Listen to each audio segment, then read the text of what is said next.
मैं बिल्कुल भी नहीं कहूंगा, खासकर भाजपा वालों को तो कुछ नहीं कहूंगा। उसके दो कारण हैं सर। पहला कारण यह है कि मैं कानपुर में रहता हूं। दूसरा कारण यह है कि मैं कार से चलता हूं। कानपुर वाले की कार जिस दिन से पलटी थी, हमने उसी दिन कसम खा ली कि बीजेपी वालों को हम बिल्कुल नहीं लपेटेंगे, नहीं वो कब हमको लपेट दें इसका कोई भरोसा नहीं है। एक बात ताली बजा के शुरू कर दीजिए। प्रशासन के बड़े लोग बैठे हैं। गौरव भैया को नमन करता हूं। हमारे संतोष भैया कानपुर में थे, यहां पर आगे प्रशासन के बड़े अधिकारी हैं। प्रशासन और पुलिस के लिए भी कुछ नहीं कहूंगा। पुलिस थाना चौकी आपने सुना होगा, थाना नाम हमारे कानपुर की देन है। थाना अच्छा, हमारे यहाँ कानपुर के पुलिस वाले किसी को पकड़ के खंभा पकड़ाते हैं, दरोगा लट चलाता है, कहता है तू था, कहता है ना, कहता था ना, था ना, वहीं से थाना उत्पन्न हुआ है। तो संतोष जी बैठे हुए हैं, तो मैं प्रणाम करता हूं। कानपुर आप कभी आइए, आप तो कानपुर के बगल में रहते हैं। हिंदुस्तान का सबसे विचित्र शहर अगर कोई है तो कानपुर है। मैं एक स्कूल में पढ़ाता हूं। हाथ से कभी अगर टीचर हो जाए तो बच्चे का भविष्य आप समझ सकते हैं। हमने अपने ही स्कूल के एक बच्चे से पूछा, हमने कहा बेटा ये बताओ 1 किलो रुई और 1 किलो लोहा दोनों में भारी क्या होगा? उसने कहा मास्टर साहब लोहा भारी होगा। मैंने कहा बेवकूफ, मैं जो तुमसे कह रहा हूं कि 1 किलो रुई 1 किलो लोहा, जब दोनों 1 किलो है तो लोहा कैसे भारी होगा? इसका जवाब सुनिएगा। उसने कहा मास्टर साहब आप हमको 1 किलो रुई फेंक के मारिए, हम आपको 1 किलो लोहा फेंक के मारते हैं। हाँ, ऐसी ताली बजाई गया, आप जान जाएंगे क्या भारी होगा। विजय भाई भी बैठे हैं। हमने दूसरा क्वेश्चन पूछा, हमने कहा हिंदुस्तान में सबसे तेज उड़ने वाले पंछी का क्या नाम है? उसने जवाब दिया हाथी। हमने खड़े हो जाओ तुम्हारे बाप क्या करते हैं? उसने कहा योगी जी की बुलडोजर चलाते हैं। हमने कहा बैठ जाओ, हाथी सही जवाब। बहुत अच्छा। तो मास्टर भी बड़ा होशियार होता है भाई साहब। मैं उसी कानपुर से आया हूं। इतना अद्भुत शहर हमारा है। कभी आप बनारस जाइए, आप तो जाते ही होंगे, बनारस जाइए, रेलवे स्टेशन पर उतरिए, वहां लिखा रहता है बनारस का पान आपका स्वागत करता है। कभी आप जाइए, आप कभी आगरा जाइए, वहां उतरिए, वहां लिखा रहता है आगरा का पीठा आपका स्वागत करता है। हमारे कानपुर आइए, रेलवे स्टेशन पर उतरिए, वहां लिखा रहता है रूपानी चप्पल आपका स्वागत करता है। मैं उसी कानपुर से आया हूं साहब। अभी दादा कुमार सर के आशीर्वाद से मैं लाफ्टर चैलेंज में पहुंचा। मैं जब वहां शूटिंग कर रहा था तो वहां से आया तो सर मेरी घड़ी खराब। मैंने गौरव भैया जीवन का सबसे बड़ा पाप ये किया, कानपुर वाले से टाइम पूछ लिया, हमारी घड़ी खराब। हमने कहा टाइम क्या हो रहा है?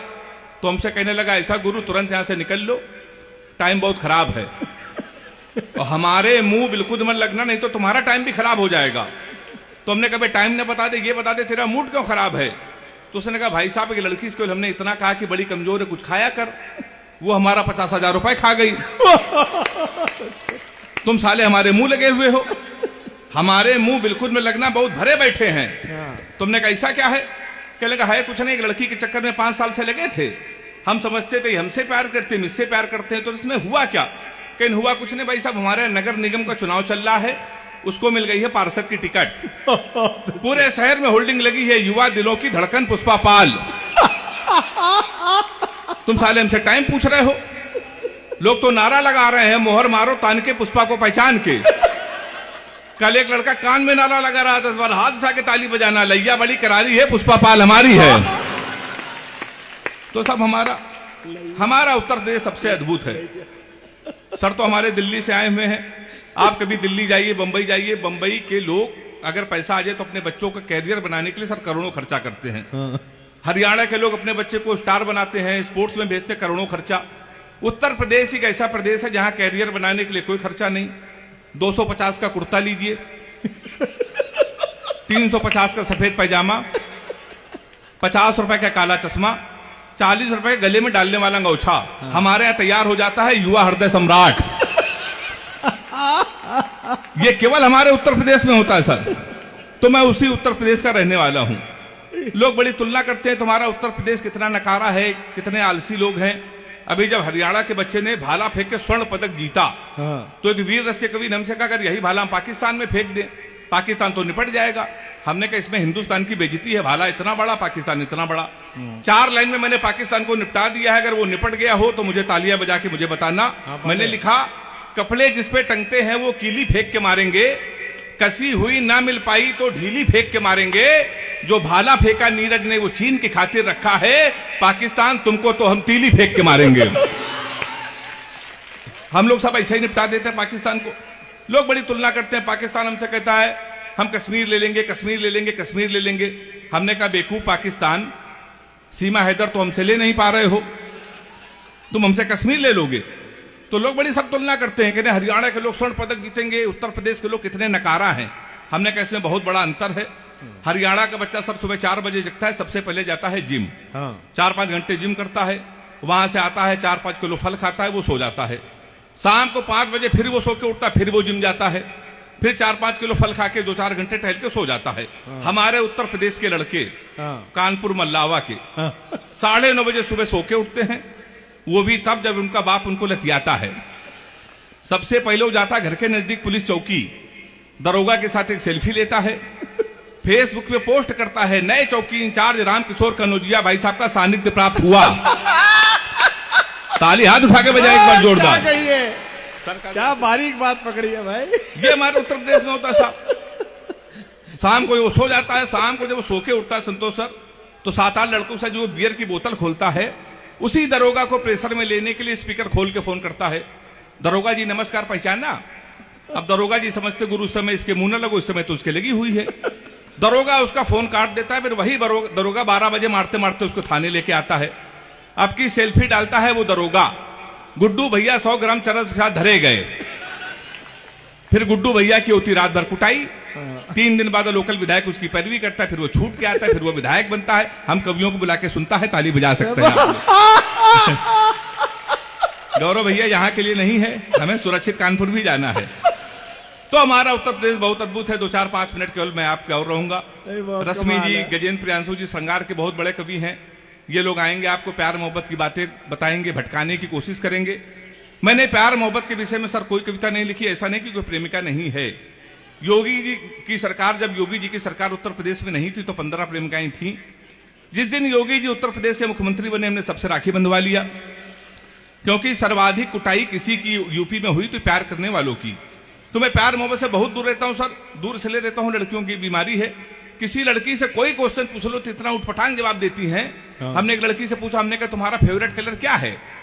कहने लगी स्टूपिड कहीं के, कोई मेच्योर क्वेश्चन नहीं पूछ सकते। तो हमने पूछा, हमने कहा 0.8 मिलीलीटर सल्फ्यूरिक एसिड को न्यूट्राइज करने के लिए कितने मोल बाइकार्बोनेट की जरूरत पड़ेगी? तब उसने बता रहा हमारा फेवरेट कलर पिंक है। तो मैं बहुत दूर रहता हूं साहब प्यार मोहब्बत से।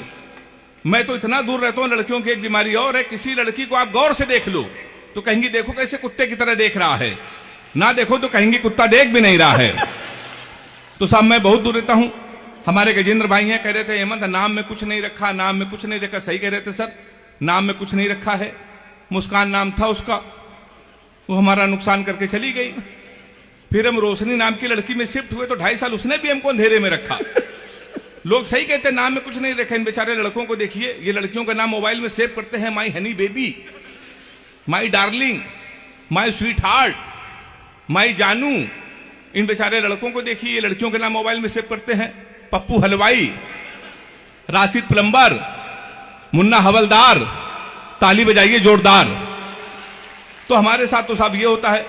अभी सर हमको दुबई ले गए थे देश के सबसे बड़े मुशायरे में। तो जब मैं दुबई गया तो हमारी वाली ने सर फोन किया, कहने लगी हमने सुना है तुम दुबई में हो। तो हमने कहा सही सुना है। कहने लगी हमारे लिए एक सोने की चैन ले आना। हमने कहा क्यों? लेकिन दुबई में एक तो सोना सस्ता है और जीवन भर में तुमको याद करती रहूंगी। तो हमने कहा पगली हम चैन नहीं लाएंगे फिर भी याद करती रहोगी। उसने पूछा कैसे? हमने कहा जीवन भर सोचो कि हरामखोर से पहली बार कुछ लाने को कहा था, कि वहां से भी खाली है चला आया है। तो सर इसी चक्कर में कोई नहीं टिकता। और मैंने तो एक सबक लिया है, आप भी ले लीजिए। अपनी प्रेमिका को कभी भी रुलाना नहीं चाहिए, क्योंकि 7-8 हरामखोर उसका आंसू पोंछने के लिए हमेशा तैयार रहते हैं। हमारी हालत क्या हो गई है? अंतिम 4 पंक्तियां पढ़कर मुझे पूरे तालियों के साथ विदा कीजिएगा। एक एक प्रेमिका को बांट कर ले गए, जो नहीं माना उसे डांट कर ले गए। जिस पेड़ पे बांधा था मोहब्बत का धागा, नगर निगम वाले उसे भी काट कर ले गए।